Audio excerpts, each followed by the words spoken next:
뉴욕 증시가 3월 첫 거래일을 상승세로 마감했습니다. 소비 지출이 예상치를 웃돈 점이 호재였고 AIG 등 기업들의 M&A 재료도 투자 심리를 북돋웠습니다. 다우는 0.7%, 나스닥은 1.5% 올랐습니다. 유럽 주요 증시도 강세로 마무리했습니다. 칠레 지진 사태에 따른 공급 차질 우려로 구리값이 상승함에 따라 원자재 상품주가 강세를 보였습니다. 독일은 무려 2%나 올랐습니다. 유가는 달러 가치 상승과 미 제조업 경기 부진 등으로 하락했습니다. 4월 인도분 WTI는 1.2% 내린 배럴당 78달러 70센트에 마쳤습니다. 한편 칠레 지진 피해 대책이 기민하게 나오면서 구리의 상승폭은 제한됐습니다. 지난 1월 1년 만에 적자를 기록했던 월간 무역 수지가 지난달 다시 흑자로 전환됐습니다. 수출 주력 품목인 반도체와 자동차 부품 등의 수출이 개선됐으며 저조했던 선박 수출도 확대됐습니다. 안녕하십니까. 이슈 마켓의 최리나입니다.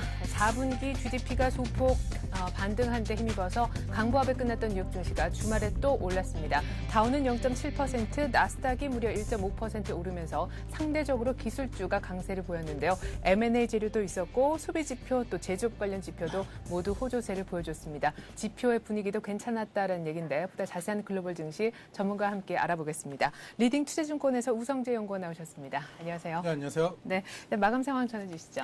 예, 어제도 이제 상승으로 장 마감했습니다. 다우지수 지금 계속적인 상승 랠리를 이끌어오는 모습 보이면서 다우지수 기준으로 봤을 경우에 0.76% 상승으로 장 마감했었는데요. 지금 다우지수 0.76% 상승한 1,403포인트대 장 마감하는 모습을 보여주었었고 S&P 500 지수와 나스닥 지수 모두 1%에 넘는 상승폭을 확대하는 모습 보이면서 3대 지수 모두 강한 흐름을 보여주었습니다. 지금 다우지수가 계속적인 강한 흐름을 이끌어 나가면서 1,400선 위로 안착할지 여부가 보다 더 중요해지고 있는 구간으로 보시면 좋을 것 같습니다. 어제 같은 경우 소비 지출이 4개월 연속 증가세를 나타냈었고 제조업 경기 또한 7개월 연속 확장세를 나타내는 모습을 보이면서 시장에서의 기대감이 커지는 모습을 보여주었습니다. 지금 주요 기업의 M&A 재료 또한 시장에서의 기대감을 나타내는 모습을 보이면서 AIG 같은 경우에 장중 12%를 넘는 급등세를 보여주는 모습 또한 보여주었었습니다. 지금 이것과 함께 가장 시장에서 큰 호재로 작용됐던 것은 그리스에 대한 구제안이 가시화되고 있는 모습을 보이면서 시장에서의 기대감이 커지는 모습을 보여주었습니다. 결국 지금 유럽발 악재에 따른 시장에서의 부담감이 커지고 있는 모습을 보였었는데 결국 그리스에 대한 구제안이 독일과 프랑스를 중심으로 해서 국채 매입을 할 것이라는 기대감이 시장에서의 강한 호재로 작용되는 모습을 보이면서 어제 다우지수 다시금 상승 마감하는 모습이었는데요. 지금 이러한 흐름을 보이면서 다우지수의 1,400선의 안착 여부 중요할 것 같습니다. 다우지수의 일봉 차트 흐름인데요. 결국 다우지수 지금 1,400선 돌파할지 여부가 좀 중요할 것 같습니다. 지금 어제 같은 경우 1,400포인트에 장 마감하는 모습을 보여주었었는데 1,403포인트대 장 마감한 이후에 오늘장 열리는 미국에서 오늘은 주요 지표의 발표도 없는 가운데 시장에서의 1,400선이 안착이 가능할지 혹은 1,400선에서 다시금 차익 매물이 나올지 여부가 중요할 것 같습니다. 다우지수의 일정 흐름 차트 한번 보시겠습니다. 다우지수의 지금 시장에서의 움직임 자체가 강한 흐름을 보이면서 기대감을 내놓는 모습을 보였었는데요. 어제 같은 경우 장 초반 그리스의 AIA의 그 프루덴셜의 매수에 대한 M&A 호재로 인해서 시장은 강한 흐름을 보여주었습니다. 결국 장 초반 강한 상승 흐름을 이끌어 나가면서 다우지수 큰 변동성 없이 행보장의 움직임을 보여주면서 강보합권 내 장 움직임 보였다라고 보시면 좋을 것 같습니다. 네, 소비 지출 또 제조업 지표, M&A 이야기, 또 그리스에 대한 지원 얘기, 여러 가지 재료들이 있었던 것 같은데요. 이제 지표부터 정리를 좀 해보도록 하겠습니다. 미국의 1월 소비 지출이 넉 달째 증가했다라고 하셨는데 개인 소득은 또 조금 미흡했다면서요? 예, 지금 이제 개인 소득과 개인 소비의 발표가 있었습니다. 지금 개인 소비는 예상치를 상회하는 모습을 보이면서 시장에서의 기대감을 나타냈었지만 개인 소득은 예상치를 소폭 하회하는 모습이었습니다. 둘 다 시장 예상치는 0.4%로 예상을 하고 있었는데 개인 소비 같은 경우 0.5%로 예상치를 소폭 상회한 반면에 개인 소득 같은 경우에는 0.1% 늘어나는 모습을 보이면서 시장 예상치였다 0.4%를 하회하는 모습을 보여주었습니다.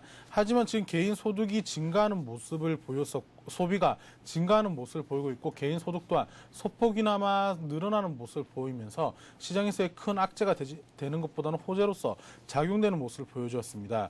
지금 소비자 지출과 소득 등은 회복을 이끄는 주도적인 지표라기보다는 다른 부분 회복세를 따라가는 부분이라는 언급을 내놓으면서 고용 상황이 개선될 때 소비자 지출도 더욱 증가할 것이라는 언급을 내놨었는데요. 결국 지금 개인 소득 실업률이 조금은 완화되는 모습을 보이고 있고 이러한 것들로 인한 개인 소득 또한 소폭 증가하는 모습을 보이고 있는 만큼 이러한 시장에서의 기대감이 나타나는 모습을 보이면서 개인 소비 또한 계속적인 증가세를 나타낼지 여부가 시장에서 주요 관심사가 될 것 같습니다. 어제 같은 경우 개인 소비가 예상치를 상회하는 모습을 보이면서 대부분의 이제 소비 전반적인 확장에 대한 기대감이 나타나는 모습을 보이면서 시장에서 호재로 작용되는 모습이었습니다. 네, 미국 경제 70%를 차지하고 있는 소비가 계속해서 조금씩 회복되는 모습을 시장은 긍정적으로 바라본 듯 싶습니다. 한편 실제 미국 경기는 사실상 제조업이 이끌고 있는 상황인데요. 제조업 지표는 계속해서 좋게 나와요. 예, 지금 제조업 지수 7개월 연속 상승세를 이끌어 나가면서 기대감을 나타냈었습니다. ISM 제조업 지수 56.5로 하락하는 모습을 보여주었지만 7개월 연속 확장세 국면에 진입하고 있는 모습을 보이고 있는 만큼 시장에서의 기대감이 나타나는 모습인데요. 2월 ISM 제조업 지수 같은 경우 56.5로 전월 대비 소폭 하락하는 모습을 보여주었습니다. 하지만 지금 제조업 경기 확장 기준선인 50을 상회하는 모습을 7개월 연속 나타내고 있는 만큼 기업 경기가 확장 국면에 진입했다라는 시장에서의 기대감이 더욱더 커지고 있다고 보시면 좋을 것 같은데요. 지금 수주, 생산, 가격 지불 지수는 하락하는 모습을 보인 반면에 고용과 재고 지수는 상승하는 모습을 보여주고 있습니다. 결국 실업률의 개선세가 계속적으로 나타날지 여부에 따른 ISM 제조업 지수 또한 계속적인 확장 국면에 진입이 가능할지 여부가 중요하기 때문에 이러한 부분을 염두하시고 접근하셔야겠습니다. 네, 앞서서 발표됐던 중국의 2월 PMI도 예상치를 밑돌았지만 확장을 의미하는 50을 계속해서 넘기는 모습이 또한 포착이 됐다라고 하지요. 자, 이제는 M&A 지류 얘기를 좀 해보겠습니다. AIG의 아시아 부문에 대한 매각이 거의 확정됐다고 하는데 영국의 프루덴셜 증권 쪽에 매각이 될 거라고요. 예, 지금 이제 영국 프루덴셜 증권의 아시아 지역의 보험회사인 AIG의 아시아 지역의 보험회사인 AI가 결국 매각될 것으로 발표가 났었습니다. 즉 AIG가 아시아 자회사인 AIA를 프루덴셜 보험에 지금 이제 매각하겠다라고 발표를 했었는데요. 결국 지금 프루덴셜에 대한 매각 합의가 이루어지는 모습을 보이면서 AIG 같은 경우에 장중 12% 넘는 상승폭을 확대하는 모습을 보여주었다가 결국은 장 마감은 4%의 상승으로 장 마감했었습니다. 시장에서의 계속적인 AIG가 이러한 공적 자금을 상환하기 위한 움직임을 꾸준히 보이고 있는 가운데 기업 실적이 예상치보다 안 좋은 모습을 보이면서 지난주 금요일 날은 10% 가까운 급락세를 나타냈었는데요. 하지만 지금 이러한 공적 자금을 이제 해소하기 위해서 지금 이러한 AIA 같은 이제 자산을 꾸준히 매각하는 모습을 보이고 있는데 이번 프루덴셜의 이제 AIA를 355억 달러에 매각하기로 발표를 하면서 시장은 상승하는 모습을 보여주었습니다. 또한 OSI 파마슈티컬스 같은 경우에 아스텔라스를 적대적으로 인수하겠다는 언급 또한 나오는 모습을 보이면서 OSI 같은 경우에는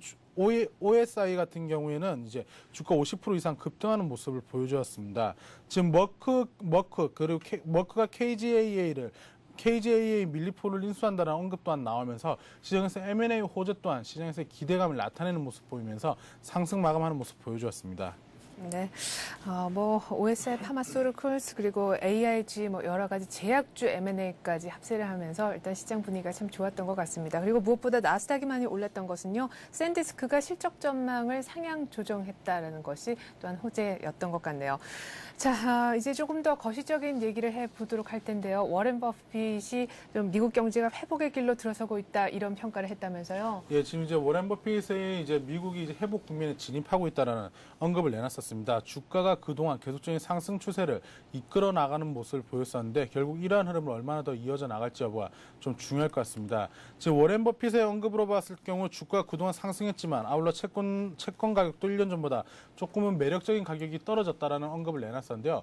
미국 경제가 꾸준히 회복세로 전환되고 있는 모습을 보이고 있는 만큼 시장에서 이러한 흐름이 계속적으로 이어져 나갈지 여부가 중요할 것 같습니다. 지금 이제 워렌 버핏의 언급으로 보았을 경우에 주택 시장이 계속적인 상승 추세를 이끌어 나가고 있고 향후 1년 내 주택 가격이 80% 가까이 회복할 것이라는 언급을 내놓으면서 주택 관련 업종들 그리고 주택 관련 ETF들이 시장에서 기대감을 받을 것으로 예측되고 있습니다. 1년 이내에 80%의 공급과 수요가 균형을 이루게 될 것이라는 언급을 내놓으면서 특히 주택 시장 쪽에 대한 기대감을 강하게 피력하는 모습을 보여주었는데요. 지금 워렌 버핏 같은 경우에 버크셔 해웨어의 사업이 충분히 회복하고 있고 느리지만 좋아지고 있다는 이야기와 함께 지난 4분기의 순이익이 대부분 투자 수익으로 나타나는 모습을 보여주었습니다. 지금 이러한 모습을 보이고 있는 가운데 지금 워렌 버핏의 언급과 함께 주택 시장이 개선됐을 경우 이러한 것들이 미국 경제 전반적인 회복세로 진입될 수 있는 가장 큰 시그널이 될 수 있기 때문에 주택 관련 지표들의 발표들 유심히 지켜보셔야 될 것 같습니다. 네. 자, 그런가 하면은 오는 17일에 FOMC 회의가 예정이 되어 있습니다. 통화정책 관련해서도 귀추가 주목되고 있지만 무엇보다 이 MBS 자산 매입을 예정대로 종료할 것인가가 큰 관심사인 가운데 래커 리치몬드 연방은행 총재가 저금리를 장기간 유지하겠다라는 문구는 지금 바꾸지 않는 것이 적절하다라는 언급을 했다고요. 예, 지금 이제 저금리 정책 기조는 계속적으로 이어져 나가야 된다는 이야기를 언급을 내놨었습니다. 리치먼드 연흥 총재 언급이었었는데요.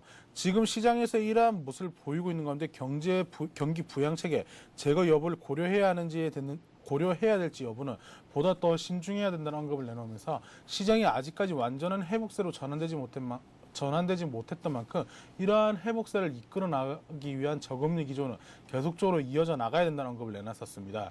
지금 소비자 물가지수, 생산자 물가지수 또한 급격하게 변하지 않는 모습을 보이고 있는 만큼 인플레이션 우려가 낮아지고 있는 가운데 저금리 기조는 계속적으로 이어져야 된다는 게 주된 내용이었었습니다. 네. 자, 그런가 하면 그리스발 재정 우려가 점차 수그러든 점도 증시에는 호재였죠. 앞서서 열렸던 어제 우리만 좀 휴장을 했었는데요. 아시아 증시에서도 이 같은 기대감이 고스란히 묻어났습니다. 독일과 프랑스가 힘을 합쳐서 그리스를 도와준다. 뭐 이런 얘기가 들렸어요. 예, 지금 일단은 그리스에 대한 악재 이야기들이 이제 어느 정도 이제 개선세를 나타내고 있다고 보시면 좋을 것 같습니다. 지금 그리스발 악재가 시장에서 큰 충격을 주었었고 독일 또한 그리스에 대한 구제책에 대해서 별로 반응을 보이지 않는 모습인데 결국은 지금 그리스에 대해서 지금 투자를 지원을 해주겠다는 언급이 나오고 있습니다. 독일과 프랑스가 중심으로 해서 그리스의 국채를 매수해주겠다는 언급을 내놨었는데요. 하지만 이에 함께 그리스가 보다 강력한 자구책을 내놔야 된다는 언급을 내놓으면서 그리스가 어떠한 태도를 취하는지 여부에 따른 시장에서의 강한 흐름을 이어져 나갈 수 있을 것으로 예측되고 있습니다.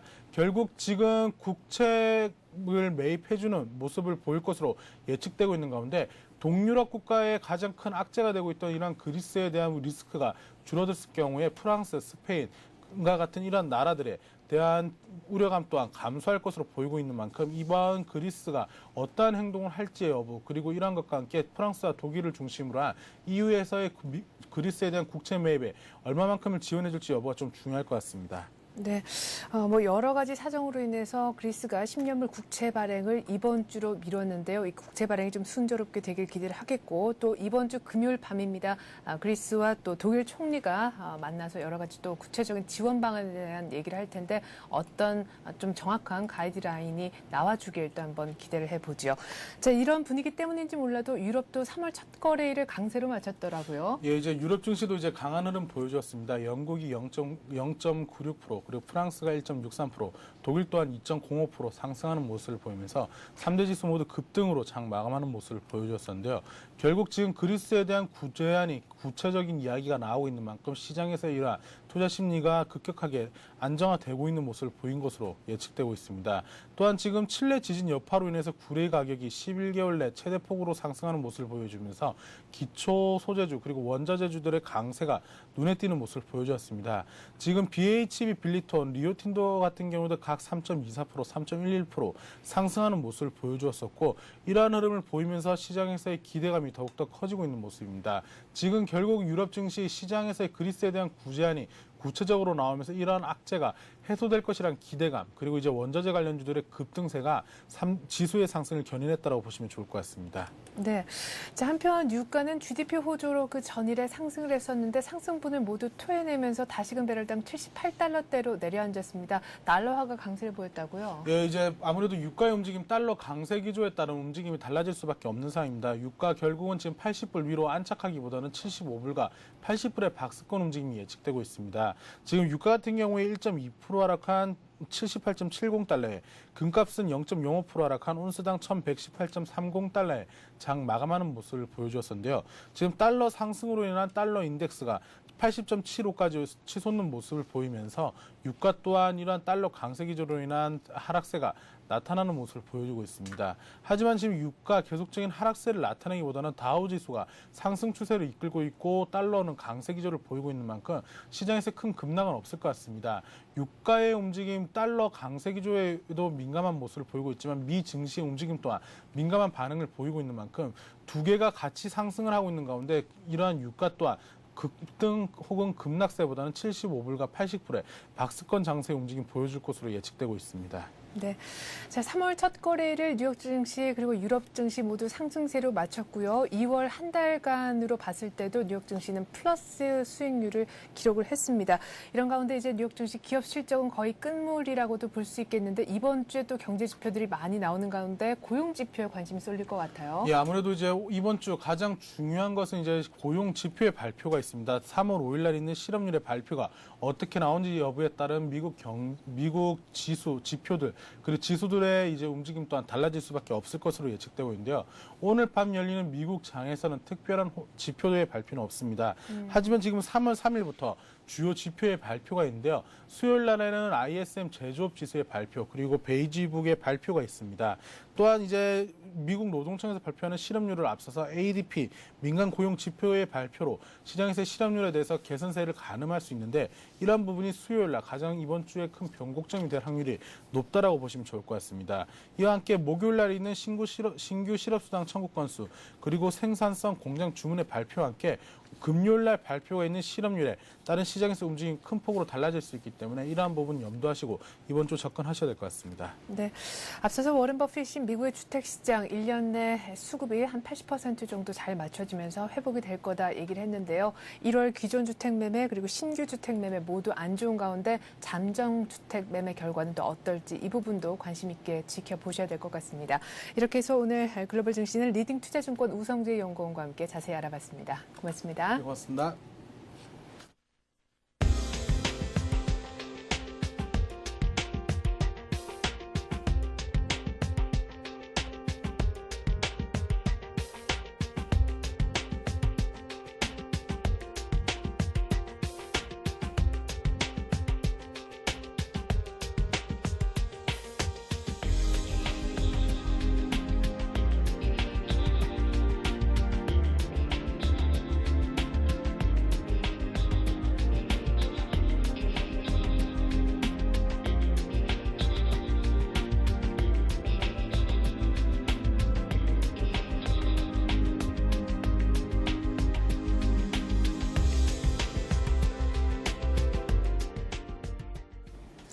네, 3월 첫 거래일 모두 강세로 끝낸 유럽 증시 그리고 뉴욕 증시. 하지만 우리 증시는 아주 조금의 반등밖에 지난주 금요일 보이지 못했습니다. 오늘 어떻게 흘러갈까요? 전문가와 함께 좀 들어보도록 할 텐데요. 동양증권증권 홍대 지점으로 가서 최일정 팀장 만나보겠습니다. 안녕하세요. 네, 안녕하십니까. 네, 사흘 만에 반등했는데 좀 시원치 않았어요. 네, 그렇습니다. 저번 주에 그 상승폭 치고는 상당히 좀, 상승폭이 좀, 뜸했던, 그런 하루였다, 이렇게 볼 수 있겠는데요. 먼저 이제 저번 주말 우리 증시에 외국인들의 선물 순매수 확대, 그리고 프로그램 비차익 쪽에서의 대규모 순매수에 힘입어서 상승 마감을 했습니다. 여전히 불안한 흐름의 증시였다라고 볼 수 있겠고, 변동성은 확대되고 있는 상황이다. 이렇게 정리해 볼 수 있겠습니다. 우리 증시는 최근, 그러니까 저번 주 수요일 정도부터 다시 종가 기준의 선물 베이시스가 백오데이션, 즉 마이너스 전환이 되어서 마감을 하고 있습니다. 이는 우리 증시가 여전히 내부적인 모멘텀이 부재한 가운데 외생 변수에 의해서 좌우되면서 흔들릴 수밖에 없는 추세적인 상승 랠리 구간이 아닌 단기 정체된 흐름을 나타내고 있는 것으로 파악을 해볼 수 있는 부분인데요. 유로존이 이제 그 저번 주말에 그리스에 대해서 300억 유로의 지원을 공식적으로 발표한 것은 그나마 오늘 우리 증시에 긍정적인 심리적 안정감을 주는데 다소 도움이 될 것으로 판단이 되고 있습니다. 오늘 우리 증시 다시 한번 박스권 상단부를 재차 공략하는 하루가 되지 않을까 이렇게 판단을 해보겠고요. 일단 오늘 우리 증시 변수 이러한 해외의 우호적인 분위기 속에서, 즉 다시 말씀드리면은 우호적인 분위기는 미국 증시의 안정적인 흐름, 그리고 유로존의 어느 정도 안정되어가는 흐름, 마지막으로는 이제 고질적인 지정학적 리스크라고 할 수 있는 북한의 3월 중 회담 가능성, 이러한 것으로 인해서 수급적인 측면만 개선이 된다면 긍정적인 흐름도 예상할 수 있겠습니다만 결국 우리 국내 증시의 밸류에이션상으로 여전히 작년 4분기 이후에 둔감해지는 이번 1분기 실적에 대한 결과 여부에 따라서 증시의 추가적인 상승 랠리가 나타날지 아니면 점차 하락의 각도 속에서 둔감해지는 증시의 흐름이 나타날지의 그 결과가 결정될 것으로 실적 부분에 의해서 타진을 해보겠고요. 우리 증시의 우리 국내만의 그 흐름 속에서 다시 흘러 들어가는 분위기인 것 같은데요. 이런 자체적인 출구 전략의 시점이 이제 논란이라는 것이죠. 우리 국내 경제의 안정화가 급속도로 진행이 되면서 각 경제 분석기관의 분석이 계속해서 금리 인상을 진행해야 된다라는 압박을 가하고 있는 상황이다라고 볼 수 있겠습니다. 이러한 분위기라면은 이제 크게 경제의 위축 현상 부작용만 제거한다면 금리 인상 시기는 상당히 좀 당겨질 가능성도 있어 보일 것으로 이렇게 보이고 있습니다. 이것은 결국 이제 정상적인 경제의 안정화로 이어진다라는 그러한 이야기가 될 것이기 때문에 조심스럽게 세계 경제와 우리 국내의 상황을 면밀히 검토하여 결정될 사안으로 그 결과가 나올 때까지는 국내 증시의 방향성 다소 하방적으로 안정화가 될 가능성이 크다라고 판단을 해보도록 하겠습니다. 어쨌든 오늘 우리 국내 증시의 상승, 긍정적인 분위기 속에서 기술적인 파생 시장의 영향력으로 인한 그 상한과 하한의 변동성이 나타날 것으로 오늘 우리 시장의 변수를 정리해 보도록 하겠습니다. 네, 결국 유로존에 대한 지원 얘기가 나오면서 오늘 우리 증시는 좀 반등할 수 있겠다라고 하셨는데 그래도 뭐 1600선 회복에 주력하는 정도거나 그 정도에 그칠 것 같습니다. 어쨌거나 3월 전체로 봤을 때도 특별한 상승 모멘텀이 없는 가운데 박스권에 머물 것이다라고 예상하는 전문가들이 많다라고 지금 나오고 있는데요. 글쎄요, 지수는 못 가도 종목이 또 가는 종목들도 꽤 있지 않습니까? 어떤 투자 전략이 필요할까요? 네, 그렇습니다. 뭐 3월 달 같은 경우는 상당히 좀 변수가 좀 많죠. 가까이 보게 되면은 이번 주에 있을 이제 미국 쪽에 이제 실업률, 고용 지표죠. 이러한 쪽이 이제 발표가 되면서 이제 미국 증시의 또 변동성을 또 확대시킬 가능성이 있고요. 거기에 따라서 우리 국내의 흐름도 변동성이 이제 또 커질 가능성이 좀 크다라고 볼 수 있겠습니다. 거기다가 다음 주에 있을 이제 쿼드러플 만기 영향력으로 인해서 심리적인 부분의 위축 이러한 부분도 이제 계속해서 진행될 가능성이 크다라고 볼 수 있겠습니다. 따라서 3월 한 달은 어느 정도 그 상승적인 추세적인 랠리라든가 추세적인 하락보다는 박스권 속에서의 움직임이 상당히 좀 가능성이 있겠다라는 판단이고요. 오늘 우리 국내 증시에 있어서의 투자 전략 여전히 보수적인 단기 매매에 임할 것을 먼저 말씀을 드리면서요. 흐름상으로 봤을 때 여전히 중기 투자에 있어서는 유망 종목과 업종에 대해서 분할 매수 관점과 단기 매매의 비중 축소 이러한 전략을 권해드리도록 하겠습니다. 시장은 여전히 어려운 가운데 상승을 한다고 하더라도 그 지속 기간이 2, 3일 정도의 상승 흐름을 보이면서 그 상승 확인 후에 매수 전략을 취하는 개인 투자자의 성향에는 맞지 않다라고 이제 볼 수 있겠습니다. 그래서 상황 자체가 과거에 상승 랠리를 구가했을 때에 확인하면서 매수를 하는 그러한 쪽의 전략은 현 시점에서는 맞지 않다라고 볼 수 있겠습니다. 따라서 과감한 이제 그 투자 전략이 좀 필요할 가능성이 있는데 그렇게 하지 못한다 이러면 보수적으로 접근하는 게 낫겠다라는 판단이죠. 이러한 상황에서 유효한 투자 전략은 5일선을 이용한 매매 전략이 유효하겠다라고 볼 수 있겠습니다. 만약 오늘 중대형 종목 중에서 5일선을 안착시키는 흐름의 종목이 나온다 이러면 그 종목을 종가 매수해서 접근하는 것이 좋겠다는 판단이고요. 이러한 종목의 접근 전략은 확실한 핵심 종목이면서 5일선 안착이 확실시되는 그러한 종목으로 압축을 해서 판단을 해야 된다라는 판단의 이유가 있어야 되는데요. 그 종목 발굴하는 데는 개인적인 실력 차이에 의해서 다소 조금 힘들 가능성도 있습니다만은 결론적으로 손절 라인을 확실히 잡고 접근 전략을 펼친다 이러면 그렇게 힘든 전략은 아닐 것으로 이렇게 판단이 되고 있습니다. 물론 이제 테마 종목에 대한 낙폭과대, 테마 종목들이 이제 급등한 이후에 조정을 보게 되죠. 이러한 부분에 있어서 낙폭과대 이후에 나타나는 기술적 반등에 좀 주목을 좀 해봐야 될 것 같습니다. 그래서 급등을 구가를 하다가 오늘 당장에 마이너스 8% 아니면은 10% 정도의 하락폭을 보이다가 재차 보합선까지 또 상승하는 그러한 이제 변동성 확대의 그 테마 종목들이 많이 나올 가능성이 있기 때문에 그러한 테마 종목도 틈새 전략으로 한번 우리가 접근 전략을 좀 다이나믹하게 이렇게 펼쳐보는 것도 좋겠다는 판단입니다. 네, 확실한 핵심 종목이면서 5일선 안착이 확실시되는 종목, 개인들이 발굴하기는 어렵다 하셨는데요. 최 팀장님이 좀 대신 발굴해 주시면 어떨까 싶어요. 오늘의 엣지 종목 어떤 겁니까? 네, 오늘 말씀드린 종목은 일단 여러 가지가 있겠습니다만 일단 S-OIL을 좀 가지고 왔습니다. S-OIL 같은 경우는 기관 쪽에서 이제 수급적인 측면에서 상당히 좀 주목을 해야 될 것 같습니다. 지금 13일 연속 순매수를 하고 있거든요. 여러 가지 이제 재료적인 측면이 좀 부과가 되고 있는 것 같은데, 재료적인 측면은 이제 실적하고 좀 맞닿아가지고 이제 생각을 해봐야 될 것 같습니다. 올 상반기에 이제 증시 상황이 연간 기준의 상저하고 쪽으로 예상이 맞아 들어가고 있는 상황인 만큼 연간 실적의 증가 이런 쪽보다는 분기별 실적 증가가 가시화되는 종목으로 압축해야 된다라는 보수적인 종목 선정 방법론에 근거를 해서요. 당사의 접근 전략을 취하는 게 맞겠다라는 판단입니다. 그래서 기술적인 부분에 있어서도 이제 대부분 판결 담합에 대해서 이유 없음 결론이 나왔죠. 그 관련해 가지고 79억의 담합 과징금 이걸 포함해서 이제 환산 가산금까지 한 90억 정도를 돌려받는 그런 모멘텀이 이제 존재를 하고 있습니다. 그래서 바닥권에서 차트를 보시면서요. 차트를 보시게 되면 바닥권 49,200원 정도 수준에서 재차 이제 기술적 반등이 강하게 지금 나오고 있는 상황인데 이 부분에 있어서의 기술적인 57,000원 부분까지 6만 원 정도까지의 오버슈팅 가능성이 가능하겠다라는 판단입니다. 그래서 54,000원 정도 부분에서의 어느 정도의 분할 매수 가능할 것 같고요. 목표가 6만 원 잡아드리고 손절가는 52,500원 정도를 잡으면서 21선이 하회하는 부분에서는 어느 정도 손절하는 것이 좋겠다라는 판단을 드리겠습니다. 네, 기관이 좋아하는 S-OIL 종목 봤습니다. 고맙습니다. 감사합니다.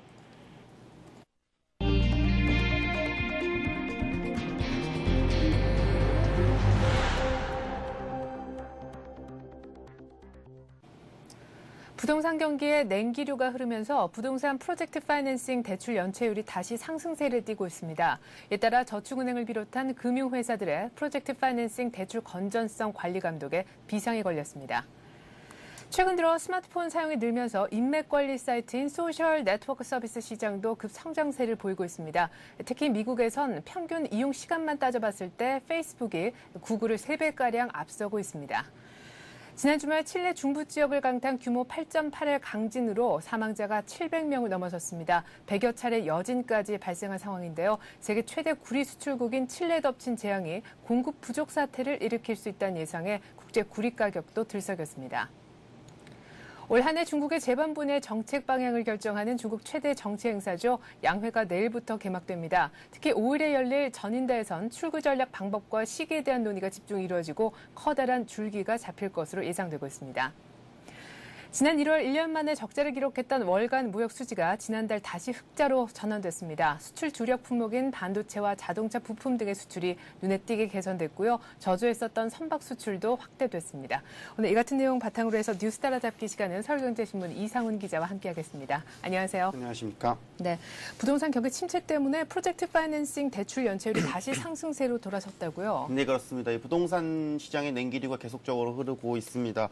이러한 상황에서 이 부동산 프로젝트 파이낸싱 이른바 PF 대출 연체율이 지금 최근 들어서 가파른 이 상승세를 그리고 있습니다. 준비해놓은 표를 보시면서 좀 설명을 드리겠는데요. 지난 이제 12월 말 기준입니다. 이 PF 대출 연체율이 약 6.37%를 기록을 했습니다. 지난해 6월 5.91%, 또 2008년 6월에 3.58%와 비교를 하면은 거의 1년 반 만에 한 2배가량 이제 크게 오른 셈이 되는데요. 특히 이제 이 증권이나 보험 또 저축은행 같은 이른바 제2금융권의 연체율이 급등하고 있는 소식입니다. 이러한 이유로 이제 금융당국에서는 이 PF 대출 건전성 관리 감독의 고삐를 죄일 방침으로 현재 알려져 있는데요. 우선 이 여신 전문사와 또 이 종합금융사, 종금사의 이 PF 대출 취급 한도를 이 총 대출 대비로 이 30%까지 일단 제한을 하기로 했습니다.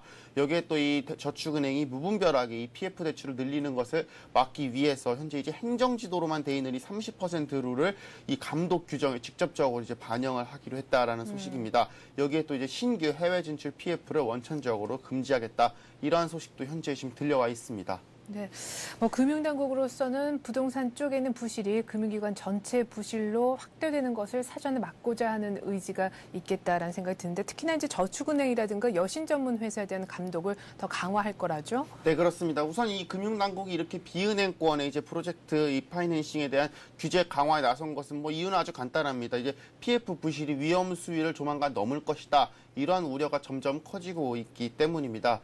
이 지난 2008년 말이죠. 당시 이제 이 글로벌 금융위기가 한창 이제 최고조에 달했을 때인데 이 당시에 이제 금융사와 또 이 건설사의 PF 대출발 유동성 위기가 실물로서 나타난 위험이 나왔는데요. 이때 당시 이제 당국이 여러 번 대책을 내놓은 바가 있습니다. 이게 이제 좀 약발을 받는가 싶더니만 최근 들어서 또 다시 연체율이 높아지면서 이 경고음이 계속적으로 커지고 있는 모습들이 나타나고 있는 것이 또 사실이었습니다. 여기에 또 상황이 생각보다 그리 간단치 않은 모습들도 보이고 있지요. 이 미분양 아파트에 대한 이 양도세 혜택이 끝나고 또 여기도 시중 실세 금리가 계속적으로 오르고 물론 기준금리는 이제 2%로 동결이 돼 있습니다만 시중금리와는 이보단 조금 다르게 계속적으로 또 오르고 있는 모습들을 보이고 있지 않습니까? 이렇게 이 시중 실세 금리가 상승세를 타면서 이 지방을 중심으로 이 부동산 경기가 계속적으로 냉각이 되고 있는 모습들을 보였고요. 여기에 또 건설사들이 돈줄이 말라가는 모습, 이게 어떻게 되면은 우리나라 전반적인 유동성의 위기로까지 불거질 이러한 모습들이 계속적으로 좀 이 위기로 좀 다가오고 있는 것이 사실입니다. 이 때문에 이제 더욱 이제 건설사들 같은 경우 이 공사 대금을 담보로 해서 이 급전을 빌리는 이른바 이제 브릿지론이라고 하는데요. 이 브릿지론의 비중이 점점 높아져서 이 급격하게 부실이 늘 수 있다는 위험 좀 계속적으로 늘고 있는 것도 사실입니다. 이것 때문에 이제 금융당국은 이제 당초에 이제 은행에 비해서 이 PF 대출 건전성 기준이 조금 약했던 이 저축은행이나 여신전문회사 같은 이런 제2금융권에 대한 감독의 고삐를 더욱더 조일 방침으로 이제 현재 알려져 있습니다. 우선적으로 이 대손충당금의 적립 기준도 지금보다 훨씬 강화할 것으로 또 알려졌고요. 또 저축은행 같은 경우 원칙적으로 앞에서 살펴드렸다시피 이 해외 PF를 금지를 하고 또 예외적인 경우 설사 한다고 하더라도 이 금융감독원의 사전 보고를 의무화해서 조금 더 이 감독을 깐깐하게 하겠다. 이러한 방침으로 현재 알려져 있습니다. 네, PF 대출 연체율이 6%대로 급등함에 따라 이것이 새 뇌관이 될 수 있겠다 하는 얘기를 나눠봤습니다. 한편 요즘 스마트폰 열풍이 정말 거센데요. 우리 이 기자도 지금 쓰고 있는지 모르겠지만 트위터라든가 페이스북 같은 소위 말하는 인맥 관리 사이트 시장도 때문에 같이 좀 늘어나는 추세에 있다고요. 네, 그렇습니다. 요즘 스마트폰 10년 전에 이제 인터넷 열풍에 맞먹는 그야말로 우리나라에서 지금 태풍처럼 불고 있는 이런 열풍이라고 말씀을 드릴 수가 있겠는데요. 이 스마트폰의 가장 큰 특징이라고 하면 물론 써보신 분들은 다들 아시겠지만 뭐니 해도 이 손안에서 언제 어디서나 또 자유롭게 인터넷을 쓸 수 있다는 것 아니겠습니까? 네. 이렇게 이제 스마트폰 보급으로 이제 가장 급성장세를 보이는 것이 우리나라나 또 스마트폰의 진원지라고 할 수 있는 미국이나 할 것 없이 결국은 이 인맥 관리 이 문제일 것입니다. 네네. 인맥 관리 사이트니 이른바 소셜 네트워크 서비스 영어 줄임말로 SNS라고 하는데요. 이 시장이 최근 들어서 폭발적으로 증가하고 있다라는 소식입니다. 과거 우리나라에서 싸이월드 같은 인맥 관리 서비스 시장이 또 급증한 바가 있습니다만은 여기와는 또 비교할 수 없을 만큼 지금 전 세계적으로 이 시장이 폭발적으로 증가하고 있다. 이런 소식들이 계속적으로 들려와 있습니다. 요즘 많이들 쓰시는 페이스북이라든지 또 트위터, 우리나라 같은 경우는 이제 네이버에서 지난해부터 시작한 이 미투데이 서비스 같은 경우 바로 이제 대표적인 그 예라고 볼 수 있겠습니다. 이 페이스북 같은 경우 이제 미국 같은 경우 한 달 평균 미국에서 이용 시간이 평균적으로 7시간 1분인 것으로 최근 이 집계 결과 이 조사가 됐습니다. 이게 얼마나 많은 수치고 하니 구글이나 야후 같은 경우 평균 일주일 이용 시간이 약 2시간 정도라고 합니다. 이거와 비교를 해보면은 이 페이스북 시간이 약 3배 정도, 3배 이상 많은 걸로 현재 이제 집계가 되고 있고요. 이 지난달에 비해서도 9.7% 정도 늘어난 수치라고 합니다.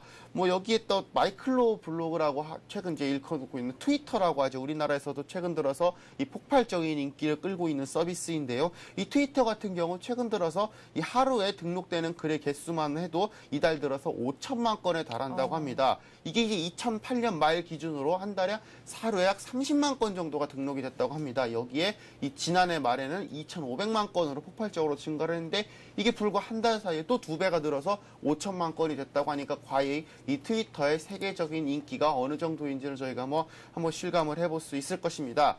이 전문가들은 이 스마트폰을 비롯한 이 모바일 기기 확산으로 이 소통 수단이 보다 좀 다양화돼서 앞으로 이 SNS 시장이 좀 더 커질 것으로 전망을 하고 있습니다. 특히 SNS 시장이 이 정보 공유를 기반으로 출발하면 이 스마트폰의 등장으로 그 방식이 한마디로 좀 다양화되졌다. 네. 과거 같으면 이 자리에 앉아서 컴퓨터를 이용해서만 할 수 있었지만 지금은 이 돌아다니면서 언제 어디서든지 쓸 수 있다는 장점 때문에 이 SNS 시장과 맞물려서 이 폭발적인 성장세를 보이고 있다. 이렇게 말씀을 드릴 수 있겠고요. 네. 앞으로 이 모바일 인터넷 시장이 늘어나고 또 이 스마트폰 시장이 점점 활성화되면서 이 SNS 시장은 그와 맞물려서 더욱더 큰 성장을 할 것이다. 현재 전문가들은 이렇게 예측을 하고 있습니다. 네, 트위터가 개인들의 인맥 관리에도 쓰이기도 하지만 커다란 이벤트가 터졌을 때 이것을 또 빨리 퍼다 나르는 중요한 창구가 되기도 하지요.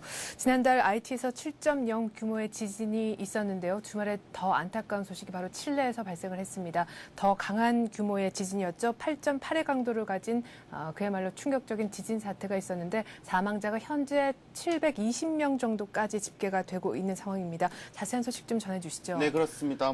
IT에서 사실 강진이 일어난 지 불과 얼마 되지 않아서 이 남아메리카에서 또 한 번 큰 지진이 일어나서 이제 우리나라 역시도 좀 안타깝게 하고 있는데요. 네. 이 지난 27일 이제 칠레 중부 지역을 강타한 규모 8.8의 강진으로 지금 현재 사망자가 어제 기준으로 약 700명을 현재 넘어섰다는 소식이 들려와 있습니다. 여기에 또 100여 차례 여진이 발생을 했고요. 일부 재난 지역 같은 경우 이 주민들이 약탈에 나서는 등 이 치안 상황이 점차적으로 불안해지고 있습니다.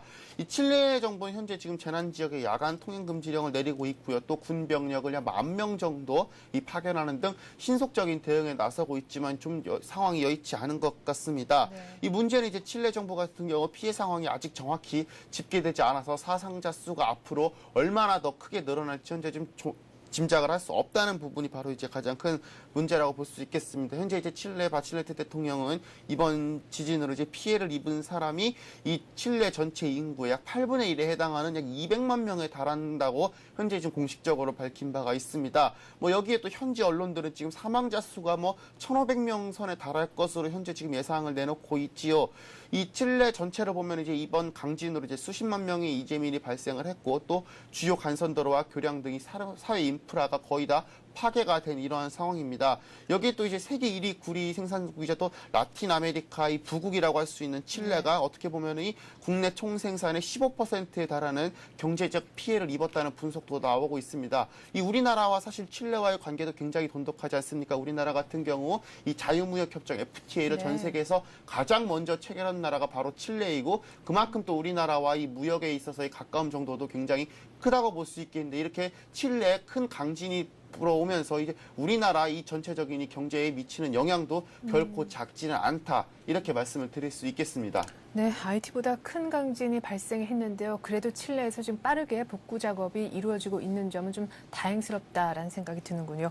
어쨌거나 칠레 강진 여파는 또한 한편으로 상품 시장에 직격탄을 날렸다고 합니다. 이 구리 최대 생산국이다 보니까 그럴 수밖에 없었겠는데 11개월 만에 하루 상승폭이 최대였다고요? 네, 그렇습니다. 칠레 같은 경우 지난해 구리 생산량이 약 540만 톤에 달한다고 합니다. 전 세계 구리 생산량의 34%를 차지하고 있고요. 당연히 지금 전 세계에서 가장 많은 구리를 생산하고 있는 국가입니다. 하지만 이런 칠레에서 이제 강진이 발생을 하자 이 구리 가격이 11개월 만에 하루 상승폭으로는 최대 상승폭을 보였다는 소식입니다. 바로 어제지요. 이 뉴욕 상품 시장이 장외 거래에서 이 가격 급등을 예상한 투자자들이 매수가 몰리면서 이 5월 인도분 이 구리 가격이 파운드당 약 3달러 48센트를 기록을 했습니다. 이 전거래일 대비해서 6.2% 상승한 모습을 보였는데요. 현재 지금 지난해 4월 이후 하루 상승폭으로는 최대 규모로 이제 기록을 했다고 합니다. 한편 이번 강진으로 지금 이제 이 채굴을 중단했던 이 세계 최대 구리 업체인 이 칠레 국영 광산회사 코델코가 일단은 지난달 이제 2월 28일부터 이 부분적으로 채굴을 현재 재개한 상황이라고 하고요.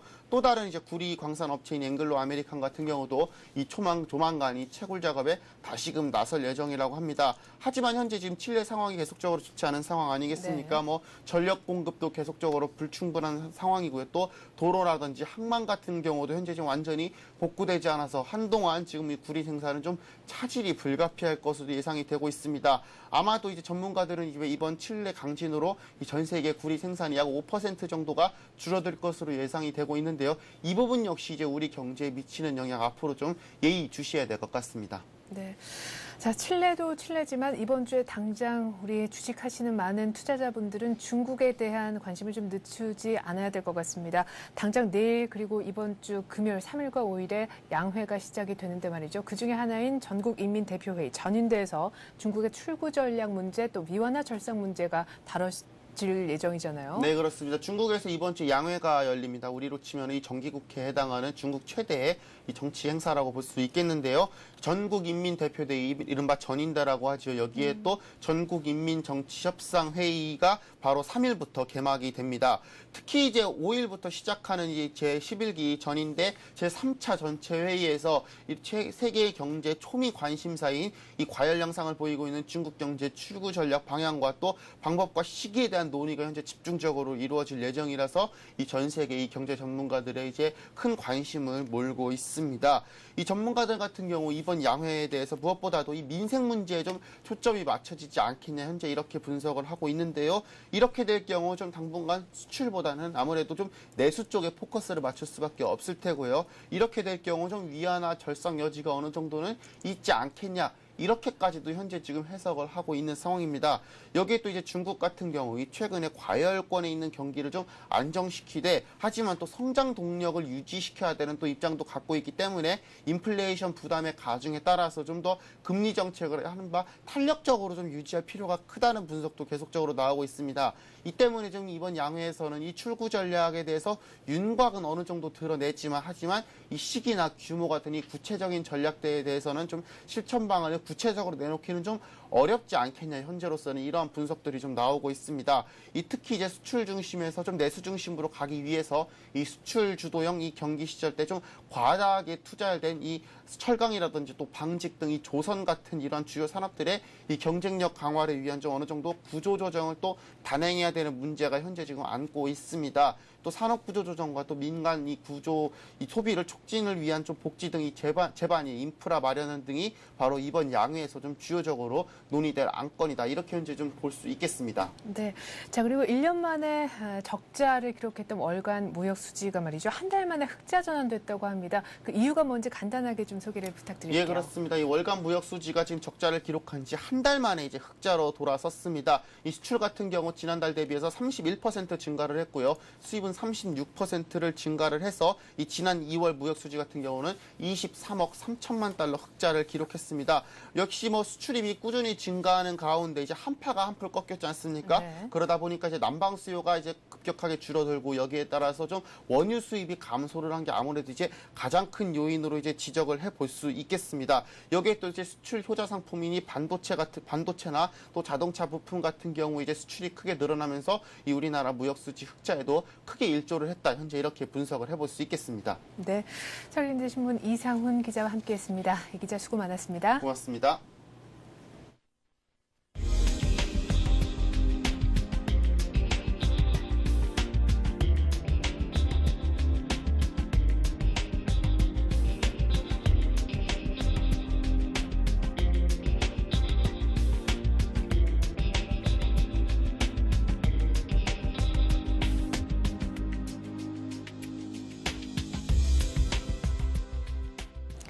간밤에 열린 뉴욕 증시에서 소비 지출이 넉 달째 증가세를 기록했고요. 제조업 지표도 7개월 연속 확장세를 지속했습니다. 지표도 좋았고 ARG의 M&A 얘기까지 들려오면서 다우는 0.7% 올랐고 나스닥은 1.5%나 강세를 보였습니다. 이슈 마켓이었습니다. 고맙습니다.